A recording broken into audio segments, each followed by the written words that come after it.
of agricultural runoff, so that we can definitely see that humans do have an impact on our planet. Great question.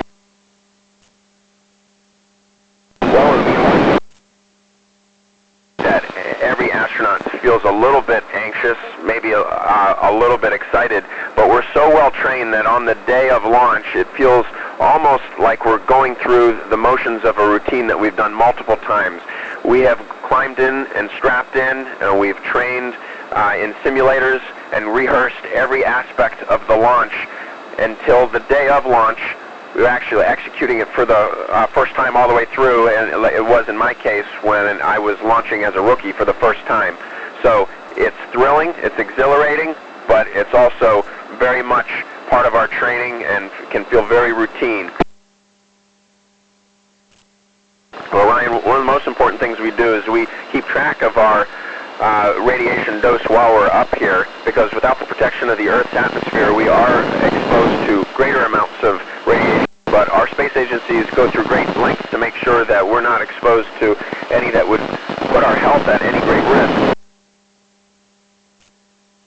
Places where we stay for a long time, like our quarters, have some extra shielding, but we are exposed.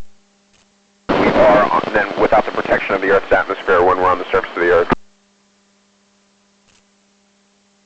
Isa, I really enjoy looking out the window, and like I mentioned right now, I can physically look down on the United States right now through the windows. That is definitely, almost every astronaut enjoys doing that to some degree, but I also enjoy staying connected with friends and family. It's a lot of fun because people get a real kick out of hearing from me in a telephone call while I'm on board the ISS.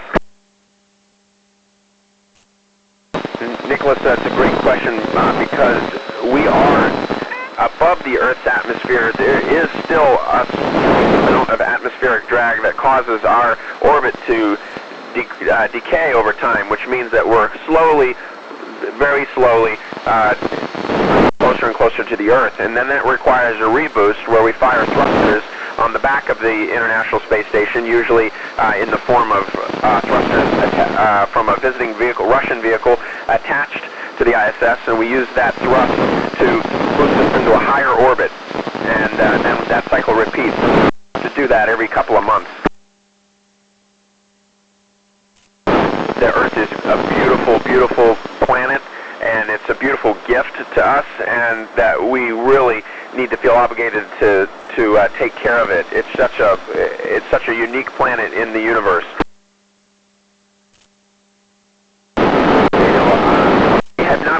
Described as smelling like gunpowder, but I can see how people have described it that way because it does have a distinctive smell whenever we open the hatch and we bring in our crewmates from a spacewalk, or we open the hatch on a visiting cargo vehicle. There's a distinct smell, and I think it has a lot more to do with the materials of the spacecraft and the spacesuit being exposed to the harshness of space and the vacuum of space that causes those materials to create smell. But there is definitely a distinct smell, and we do call it the smell of space. But gunpowder, that is an interesting way to describe it, and I think I might use that.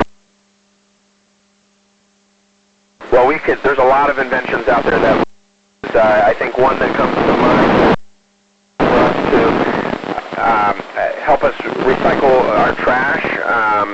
We could definitely find new and more creative ways to recycle our water, to scrub our carbon dioxide. So we need your inventive minds to go to work and help us with some of these tough questions.